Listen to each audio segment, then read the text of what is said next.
What is going on, New York Giants fans? I am super excited to get back at it for my latest episode of the Gettleman Project. If you are new to these videos, basically what they are is they are mocks. They are simulations where I put myself in the head of Dave Gettleman, and I make the selection based on if I was the general manager.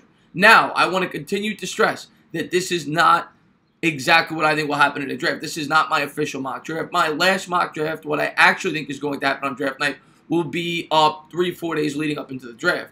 What this is an exercise of things that I think are possible if certain things were to happen that I think the Giants could find themselves in this specific situation on draft night. And we've gone through several. We've had them trade up for Kyler Murray. We've had Dwayne Haskins fall in their lap. We've had the Giants trade down from 6 to 11 to acquire future assets. We've had them trade down from 17 to 24 to acquire future assets. We've gone through several different scenarios. But in this scenario, we are going to have the Giants trading back up into the first round to have a third first-round pick in this year's draft. And for that to make sense, a lot of things have to fall in place. There has to be a player there that fits a need. There has to be a player there that they feel is more valuable than where he has fallen in this year's draft. And there has to be a suitor to trade up for. And there has to be teams for a reason to jump them that we think could take that specific player. So I tried to simulate all of that in this mock, and I think it came out pretty well, so I'm looking forward to getting into it. But before we get to the draft, I want to go over, as always, the needs for the New York Giants. They need a pass rusher. Everybody knows that. That's something that they're going to be looking at early in this year's draft. They need a right tackle. They cannot go into the year with the right tackle that they have in place. The offensive line is definitely improved, but they need to continue to improve it in this year's draft, get younger on the offensive line, and right tackle will be addressed. Quarterback. Now, it may not be addressed in this year's draft. It could be. It definitely could be, but they may wait a year, but it's definitely a need with Eli getting up there in age. He only has 1 year left on his deal. I think the writing's on the wall. This will more than likely be Eli's last year as a Giant. Now, reports have come out recently that they may wait until 2020. They may extend him for 1 more year. We'll see. But a quarterback at this point is one of their biggest needs. And then, of course, cornerback. I've said that in a lot of mocks. I think Janoris Jenkins will be off the team next year. They're very thin there. If they don't take a corner early in this draft, I think they certainly need to use some of those later picks on bolstering up the secondary, specifically the corner position.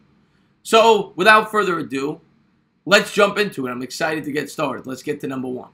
So at number 1, we're going to have the same guy we've had in most of our mock drafts, Kyler Murray. Murray and Kingsbury have been linked for months. I mean, you go back as far as last year, and Kingsbury said that he would take Murray if he had the number 1 pick. Well, it's ironic that he got the Arizona job and has the number 1 pick, and now he's going to have the opportunity to take him, and I believe that he will be an Arizona Cardinal. In that scenario, the Niners, I think they could go Josh Allen, but I think they'll go Nick Bosa. I think he's the safest guy here. I think he fits their defense nicely. They could go Quentin Williams as well, but I haven't taken Bosa. The Jets at 3. If Josh Allen is there, there is nobody better in the top tier of this draft that fits the Jets defense better than Josh Allen. And I absolutely love him. He is a perfect fit for the Jets, and if you're a Jet fan, you should be happy on draft night. At number 4, the Oakland Raiders take who I believe is the best player in this year's draft. Now, it may not be one of their biggest needs, but I think he's just too good to pass up here at 4 for the Raiders, so I'm going to have Quentin Williams going to Oakland. At 5, the Tampa Bay Bucks are up, and I've got the Bucks taking Devin White. I think he's awesome. I think he is phenomenal. If he falls to the Giants at 6 on draft night, I will be very happy, but I'm going to continue to have the Bucks taking Devin White because I just think he's a need there, and I think he's a perfect fit, which brings us up at number 6.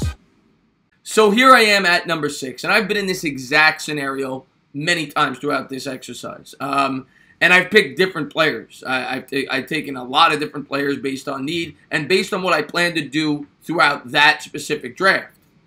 But in this scenario, I'm going to take the quarterback who I personally think is the best quarterback in this year's draft. And a lot of people will debate me on this. I know a lot of Giants fans like Kyler Murray, Drew Lock.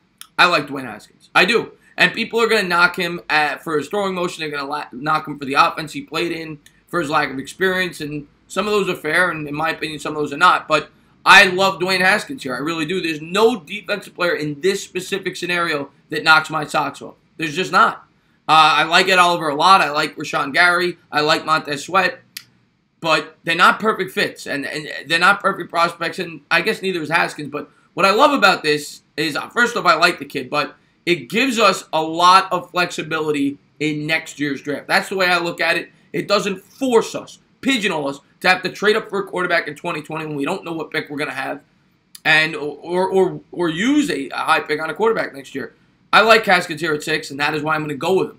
So let's get back to the draft at number 7, and let's find out what is going to happen. So we're back at it. The Jaguars are up at 7, and they're going to take one of the safest picks in this year's draft, the guy who was soared up draft charts in Jawan Taylor, the offensive tackle from the Florida Gators.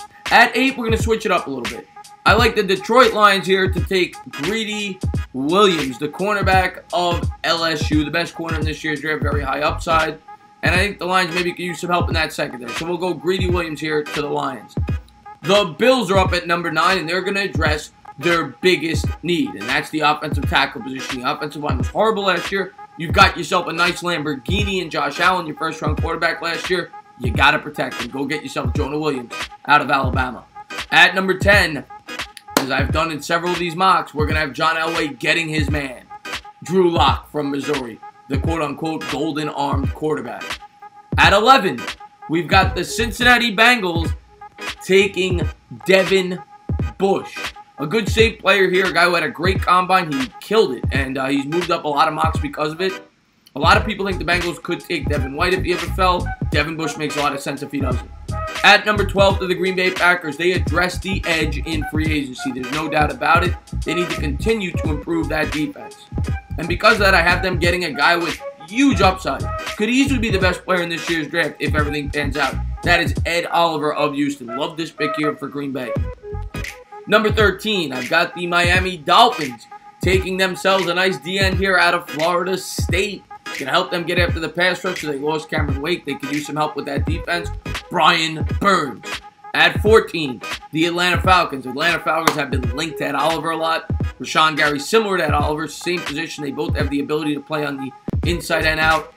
Love Rashawn Gary here at 14 to the Falcons. 15 to the Redskins. They're going to go out. They're going to get themselves a weapon for Josh Rosen, who I have getting. Of course, I'm only doing the first round of this mock, but right at this point, I think the Redskins will be getting Josh Rosen. They're going to get him a weapon in DK Metcalf. And at 16, the Carolina Panthers are up, and the Carolina Panthers are going to select the pass rusher, Montez Sweat. And that brings us up at 17. Let's see what we do. So here we are back on the clock at number 17. And we already have our quarterback. We got Haskins at 6th overall. But we have not addressed our biggest need, which is the pass rush. We finished 29th the worst 3 out of the last 4 years in sacks. We have not been able to close out games because we can't get after the quarterback. And in this situation, we've had a pass rusher full right in our lap. A guy that I like a lot. Now, he does not fit the defense perfectly. He doesn't project as the perfect 3-4 outside linebacker. But I don't care. I think he's too talented. I'm taking Clelin Ferrell here at 17 from Clemson. Ferrell throughout his college career was very productive. Now, he's not the most athletic freak. He didn't blow people away at the combine like Montez Sweat. But he was productive. He's a very good football player. And I think he's a very good fit here at 17 for the New York Football Giants. So at 17, give me Ferrell. And with that being said, let's get back to it. Let's find out where we are going to trade up in this year's draft. Let's get to number 18. So we're back at it, and the Minnesota Vikings are up at number 18, and everybody knows what their biggest need is. That's the offensive tackle position. I think this is one of the surest picks in this year's draft. They're going to go offensive tackle, and in this scenario, they're going to take Cody Ford of Oklahoma. That brings us to the Tennessee Titans. The Titans need some punch to that offense. They absolutely need to help out Marcus Mariota and get themselves a weapon, which is why they get Hollywood Brown, the wide receiver out of Oklahoma.